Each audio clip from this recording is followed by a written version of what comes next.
যিসমূহ ছাত্ৰ ছাত্ৰীয়ে এইবাৰ ইউজিত এডমিশ্যন ল'ব সিহঁতৰ কাৰণে এই ভিডিঅ'টো খুবেই গুৰুত্বপূৰ্ণ এডমিশ্যনৰ কাৰণে তোমালোকে কি কি ডকুমেণ্টছ লগত লৈ যাব লাগিব সেইটোৱে এইটো ভিডিঅ'ত ডিছকাছ কৰিম নিজৰ কলেজ বা ইউনিভাৰ্চিটিৰ অনলাইনত তোমালোকে পাই যাবা বা সিহঁতে নটিচ দিব যে কি ডকুমেণ্টছ লাগে তো মূলতে কি ডকুমেণ্টছ তোমালোকৰ লাগিব কেইখনমান কলেজৰ মই অলৰেডি ডাউনলোড কৰি থৈছোঁ সেইকেইটাই তোমালোকক দেখুৱাম এইখনত কৈছে কি যে তোমালোকৰ অৰিজিনেল ডকুমেণ্টছখিনি লাগিব যেনে ধৰি লোৱা তোমাৰ মাৰ্কশ্বিটসমূহ HSLC আৰু HSৰ তাৰপিছত চাৰ্টিফিকেট মাৰ্কশ্বিট আৰু চাৰ্টিফিকেট লাগিব তোমালোকৰ মেট্ৰিকৰ মাৰ্কশ্বিট আৰু চাৰ্টিফিকেট লগতে হায়াৰ ছেকেণ্ডেৰী মাৰ্কশ্বিট আৰু চাৰ্টিফিকেটো লাগিব তাৰপিছত কাষ্ট চাৰ্টিফিকেট লাগিব যদি তোমালোকে কোনো কেটেগৰীত পৰা যেনে ধৰি লোৱা তুমি যদি SC ST বা OBC হয় তেনে ক্ষেত্ৰত তোমালোকে OBC NCL দিব লাগিব তাৰপিছত এজ প্ৰুফ যদি তোমাৰ বাৰ্থ চাৰ্টিফিকেট আছে তেনে ক্ষেত্ৰত বাৰ্থ চাৰ্টিফিকেট দিব পাৰা আৰু নতুবা HSLCৰ এডমিট কাৰ্ড দিব লাগিব আধাৰ কাৰ্ড লাগিব তাৰপিছত ইনকাম চাৰ্টিফিকেট আৰু যদি তোমালোকে EWS কেটেগৰীত পৰা EWS চাৰ্টিফিকেট দিব লাগিব লগতে অন্যান্য ডকুমেণ্টছখিনি দিব লাগিব আৰু যদি তোমালোকৰ গেপ আছে তেনে ক্ষেত্ৰত তোমালোকে গেপ চাৰ্টিফিকেট বা এফিডেভিট দিব লাগিব এইখন হ'ল জগন্নাথ বৰুৱা ইউনিভাৰ্চিটি অৰ্থাৎ যাক আমি JB কলেজ বুলি জানো যোৰহাটৰ সেই কলেজৰ ৰিকুৱাৰ্ড ডকুমেণ্টছৰ লিষ্ট তো এতিয়া তোমালোকক আৰু এখন কলেজ দেখুৱাই দিওঁ ইয়াত কি বিচাৰিছে তোমালোকে চাব পাৰিবা যে প্ৰিণ্ট কপি অফ সমৰ্থ এপ্লিকেশ্যন ফৰ্ম তো সমৰ্থৰ যি এপ্লাই কৰা এপ্লিকেশ্যন ফৰ্ম হয় সেইখন তোমালোকে প্ৰিণ্ট কৰি ল'ব লাগিব তাৰে পিছত আছে কি যে HS marksheet and certificate HS marksheet আৰু চাৰ্টিফিকেট বিচাৰিছে ইয়াৰ পিছত এজ প্ৰুফ হিচাপে তোমালোকৰ কি বিচাৰিছে হয়তো HSLCৰ এডমিট কাৰ্ড নতুবা বাৰ্থ চাৰ্টিফিকেট যদি আছে সেইটো দিব পাৰা তাৰপিছত ডমিচিল চাৰ্টিফিকেট হিচাপে যদি তোমাৰ PRC আছে PRC দিব পাৰা আধাৰ কাৰ্ড যদি আছে আধাৰ কাৰ্ড দি দিবা আৰু নতুবা পেন কাৰ্ড হ'লে পেন কাৰ্ডো দিব পাৰা তাৰপিছত যদি গেপ চাৰ্টিফিকেট দৰকাৰ হয় তেনে ক্ষেত্ৰত তোমালোকে গেপ চাৰ্টিফিকেটটো দিব লাগিব যদি তোমালোকে গেপ দিছিলা তাৰপিছত কাষ্ট চাৰ্টিফিকেট ইফ এপ্লিকেবল যদি তুমি SC ST বা OBC হোৱা তেনে ক্ষেত্ৰত তোমালোকে কাষ্ট চাৰ্টিফিকেট দিব লাগিব 7 নম্বৰতে কৈছে অৰিজিনেল ইনকাম চাৰ্টিফিকেট বিলো 4 lakhs তো যদি তোমালোকৰ ইনকাম 4 লাখতকৈ কম হয় তেনে ক্ষেত্ৰত ইনকাম চাৰ্টিফিকেটখন দিব লাগিব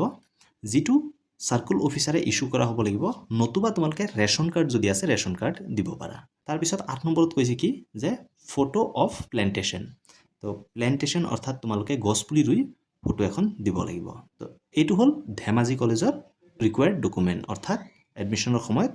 লৈ যাবলগীয়া ডকুমেণ্টছ তো ইয়াত এটা বস্তু মন কৰিবলগীয়া যে তোমালোকে অৰিজিনেল কেইখন লগত লৈ যাব লাগিব লগতে ফটোকপিও লগত লৈ যাব লাগিব এইখন আৰু এখন কলেজৰ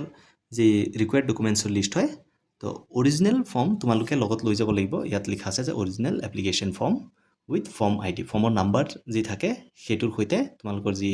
সমৰ্থ পৰ্টেলৰ এপ্লিকেশ্যন ফৰ্ম হয় সেইখন তোমালোকে লৈ যাব লাগিব তাৰপিছত তোমালোকে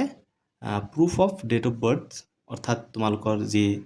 ডেট অফ বাৰ্থৰ প্ৰুফ হয় সেইটো হিচাপে তোমালোকে বাৰ্থ চাৰ্টিফিকেট নতুবা তোমালোকে মেট্ৰিকৰ এডমিট কাৰ্ড বা মেট্ৰিকৰ পাছ চাৰ্টিফিকেটত যদি মেনশ্যন আছে ডেট অফ বাৰ্থ সেইটো তোমালোকে লৈ যাব পাৰা তাৰপিছত 12ৰ অৰিজিনেল পাছ মাৰ্কশ্বিট তোমালোকে লগত লৈ যাব লাগিব তাৰপিছত যদি তোমালোকৰ গেপ আছে তেনে ক্ষেত্ৰত গেপ চাৰ্টিফিকেট তোমালোকে লগত লৈ যাব লাগিব আৰু তোমালোকে যদি ফ্ৰী এডমিশ্যন পাব বিচাৰা তেনে ক্ষেত্ৰত তোমালোকে ৰেশন কাৰ্ড লগত লৈ যাব লাগিব বা যদি ৰেশন কাৰ্ড নাই তেনে ক্ষেত্ৰত তোমালোকৰ ফেমিলি ইনকাম চাৰ্টিফিকেট 4 লাখতকৈ কম হ'ব লাগিব আৰু সেইটো সাৰ্কুল অফিচাৰৰ পৰা আনিব লাগিব অৰ্থাৎ তোমালোকে সাৰ্কুল অফিচাৰৰ পৰা ইনকাম চাৰ্টিফিকেট আনি দিব লাগিব ইয়াৰ পিছত আহিছে যে তোমালোকৰ যদি ডিসেবল কেটেগৰীত হয় যদি বিকলাংগত হয় তেনে ক্ষেত্ৰত তোমালোকে ইয়াত ডিসেবিলিটি চাৰ্টিফিকেটো দিব লাগিব তোমালোকে যদি কিবা কেটেগৰীত পৰা যেনে ধৰি লোৱা SC ST বা OBC পৰা তেনে ক্ষেত্ৰত তোমালোকৰ কাষ্ট চাৰ্টিফিকেট দিব লাগিব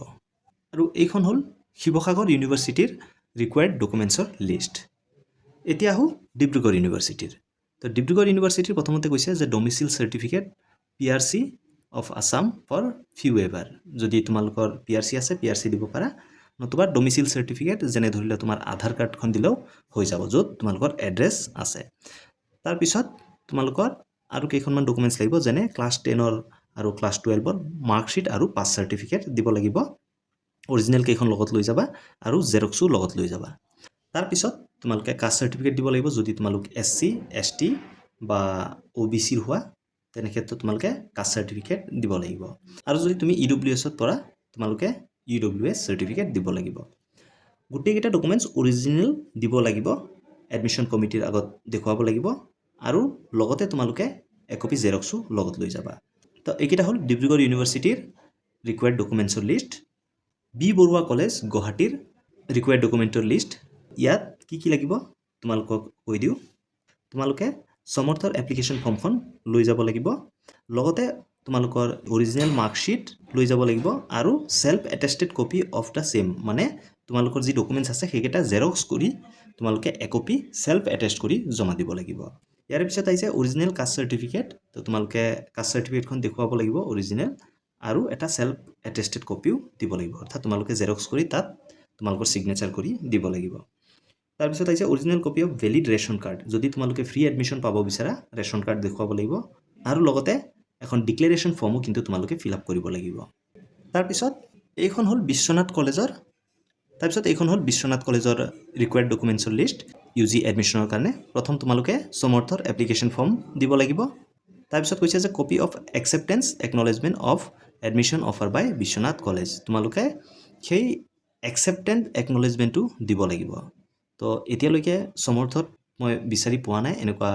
একচেপ্টেড একনলেজমেণ্ট ৰিচিপ্ট। যদি আহে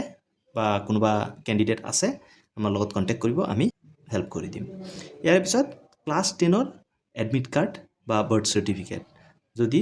বাৰ্থ চাৰ্টিফিকেট আছে বাৰ্থ চাৰ্টিফিকেট দিবা, আৰু যদি নাই নহ'লে তোমালোকৰ মেট্ৰিকৰ এডমিট কাৰ্ড দিব পাৰিবা ডেট অফ বাৰ্থৰ প্ৰুফ হিচাপে। ক্লাছ 10ৰ মাৰ্কশ্বিট আৰু চাৰ্টিফিকেট দিব লাগিব। ক্লাছ 12ৰ মাৰ্কশ্বিট আৰু চাৰ্টিফিকেট দিব লাগিব।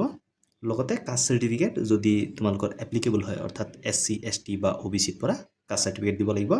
ID প্ৰুফ হিচাপে পেন কাৰ্ড বা আধাৰ কাৰ্ড বা ভোটাৰ ID দেখুৱাব লাগিব। যদি গেপ আছে গেপ এফিডেভিট দিব লাগিব, আৰু যদি ফ্ৰী